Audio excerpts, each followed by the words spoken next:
Good morning बच्चों। हम last अवधि में क्या देख रहे थे? चेरापूंजी से आया हूँ, यह लेसन हम देख रहे थे। तो उस लेखक के यानी चेरापूंजी से आया हूँ इस पाठ के लेखक प्रदीप पंत जी है। वो चेरापूंजी गए थे और वहां के अनुभव हमें बता रहे हैं। तो मेघालय यानी बादलों का घर, और मेघालय की राजधानी शिलांग है। शिलांग से चेरापूंजी 53 किलोमीटर है। तो उसकी ओर बढ़ते हुए वहां का रास्ता कैसा था? सर्पाकार रास्ता है और वहां साल भर वर्षा होती रहती है, इसीलिए वहां खपत से ज्यादा क्या है? पन बिजली का उत्पादन होता है।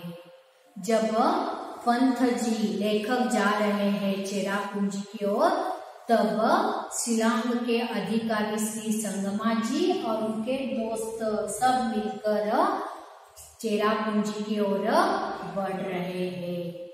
तो संगमा क्या कहते हैं?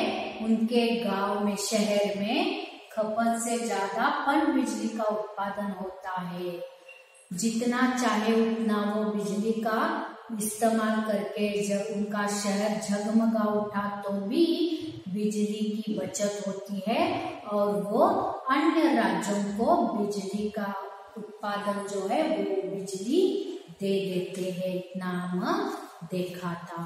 तो आगे बढ़ेंगे। देखिए बच्चों, मेघालय क्या है? 3 पर्वतों में बटा हुआ है और वो जो 3 पर्वत है वो 5 जिले में क्या है? फिर बट गया है। तो वहाँ के प्रांत अलग अलग, उनके रीति रिवाज उत्सव अलग अलग है, लेकिन वहाँ पारिवारिक व्यवस्था कैसी है? मातृसत्तात्मक। माँ का जो कुछ संपत्ति है वो सब बेटी को मिलता है। इतना बच्चों हम लास्ट अवधि में हमने देखा था।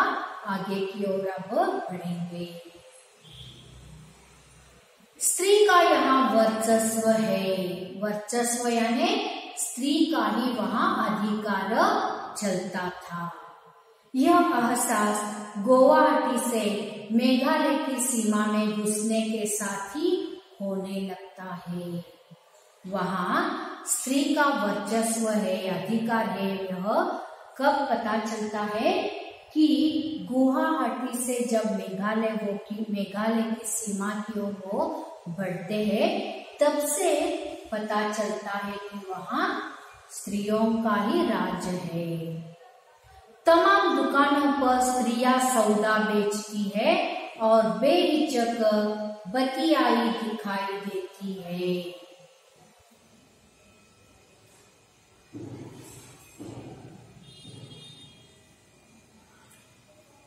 तो वहाँ तमाम दुकानों में, तमाम यानी सारे दुकानों में क्या है? स्त्रियां ही सौदा बेचती है। सौदा यानी चीजें। अब हमारे यहाँ क्या है? यहाँ ज्यादातर क्या है? पुरुष लोग बैठते हैं दुकान में। स्त्रियां बहुत ही कम बैठती है। स्त्रियां घर का काम देखती है तो पुरुष क्या है? बाहर दुकान का काम या ऑफिस जाना या ऐसे बाहर का काम पुरुष देखते हैं। लेकिन यहाँ मेघालय में क्या है? हर दुकान में स्त्रियां ही बैठी हुई नजर आती है। ऐसे पंत जी लेखक हमें कह रहे हैं। शिलांग में भी उन्हें दुकानों पर बैठे देखा जा सकता है। यानी शिलांग में भी क्या है? दुकानों में ज्यादातर स्त्रियां ही बैठी हुई नजर आई है।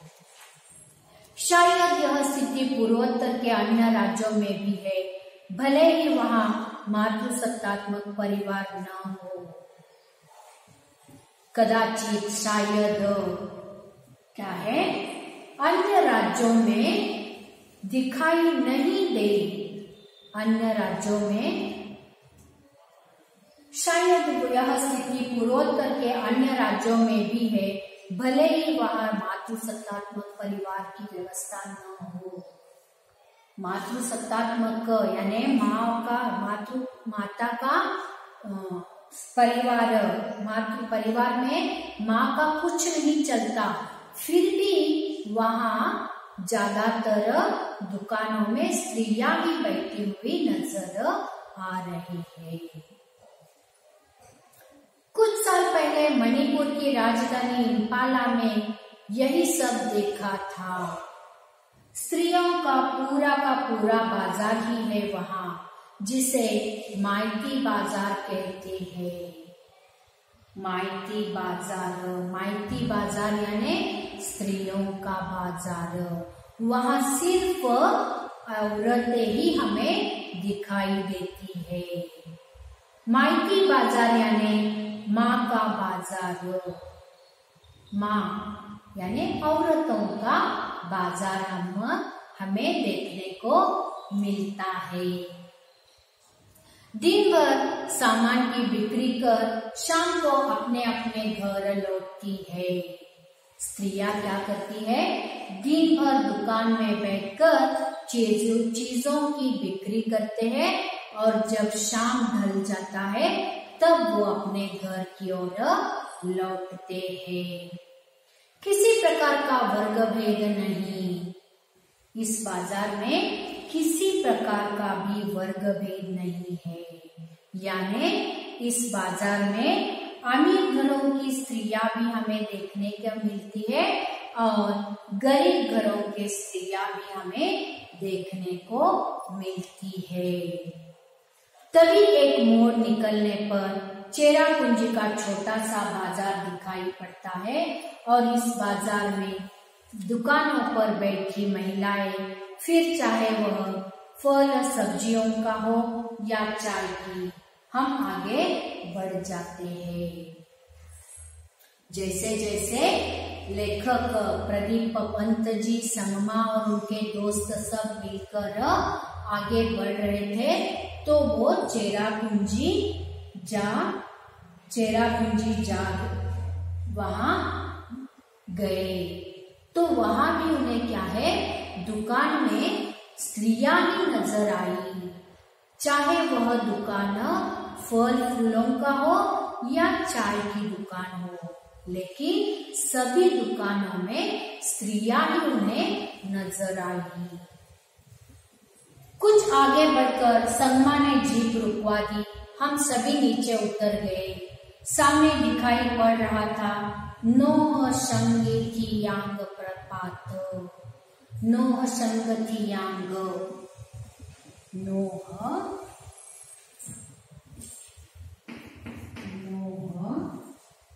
संग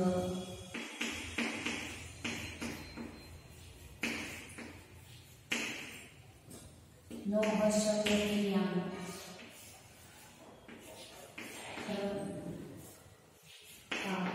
प्रपात, इससे ही मौसमाई प्रपात कहते हैं। मौसमाई तो जब संगमा क्या है, एक कुछ आगे बढ़ने से वो जीप रुकवाते हैं और वो सब नीचे उतरते हैं। तो नीचे उतरकर वो क्या देखते हैं, नोह संगथियांग प्रपात। प्रपात यानी फॉल्स, जैसे जोग फॉल्स है, अब्बे फॉल्स, जोग फॉल्स, वैसे ही नोह संगथियांग प्रपात वो देखते हैं। उसे ही मौसमाई भी कहते हैं। ऊंचे पहाड़ से सैकड़ों फुट नीचे पानी लगातार बेरोक टोक गिर रहा था। ऊंचे पहाड़ों से पानी क्या है, सैकड़ों फुट नीचे पानी क्या है, बिना रुके हुए पानी बह रहा था। वह देखिए सामने रहा बांग्लादेश। संगमा के साथियों में से एक कहता है, अभी अभी जब जीप से उतरे थे हल्की धूप थी और अभी क्षण भर बाद ही बादल गिरे और हल्की हल्की वर्षा होने लगी। यानी वहां धूप और छाव क्या है, लुका छपी खेल रहे हैं। क्षण भर में धूप रहता है तो क्षण भर में धूप गायब हो जाता है और बारिश बरसने लगता है और सभी ओर बादल भी घिरे हुए रहते हैं। मैं संगमा के आगे अपना पुराना सवाल फिर दोहराते हैं। यानी इसके पहले भी लेखक ने प्रश्न पूछा था और फिर वो क्या है, वही प्रश्न दोहराते हैं कि क्या साल भर यहाँ वर्षा होती रहती है। इसके पहले भी उन्होंने यह प्रश्न पूछा था ना, तो यही प्रश्न वो फिर संगमा से पूछते हैं। तो संगमा हंसते हुए कहते हैं, पंत जी यह चेरापूंजी है। तो संगमा हंसते हंसते उन्हें बताते हैं कि पंत जी यह चेरापूंजी है। चेरापूंजी में साल भर वर्षा होती रहती है।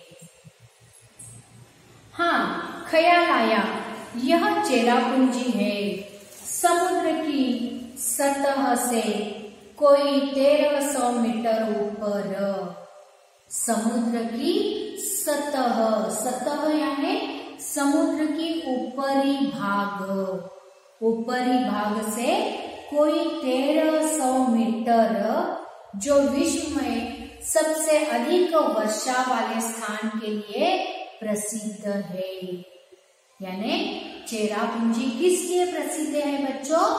कि बारिश के लिए चेरापूंजी प्रसिद्ध है। 12 साल यानी साल भर, 12 महीने, साल भर क्या है, वहां वर्षा होती रहती है। हम लोग कभी कभी छल छल कल कल करते हुए प्रपात को निखर रहे हैं, तो कभी पानी से घिरे बांग्लादेश के भूभाग को। लेखक क्या है, वहां कल कल छल छल करते हुए फॉल्स को देख रहे हैं, प्रपात को, तो कभी वहां के बांग्लादेश के भूभाग को यानी जमीन को देख रहे, यानी वहां के प्रदेश को वो देख रहे हैं। वर्षा फिर बंद हो गई, धूप फिर खिल आई। यानी वर्षा के बंद होने के बाद धूप आती थी, धूप गड़ जाने के बाद फिर वर्षा हो जाती थी। इस तरह लुका छपी, वर्षा और धूप में लुका छपी खेल खेला जा रहा था। अच्छा बच्चों, आज इतना ही काफी है। अगले अवधि में फिर हमें आगे और थोड़ा बचा हुआ है, 2 पैराग्राफ, उस पैराग्राफ को हम देखेंगे बच्चों। अगर आपको कुछ पूछना है तो मैं जब ऑनलाइन लेती हूँ तब आपका कुछ डाउट है तो आप क्लियर कर सकते हो। अच्छा बच्चों, धन्यवाद।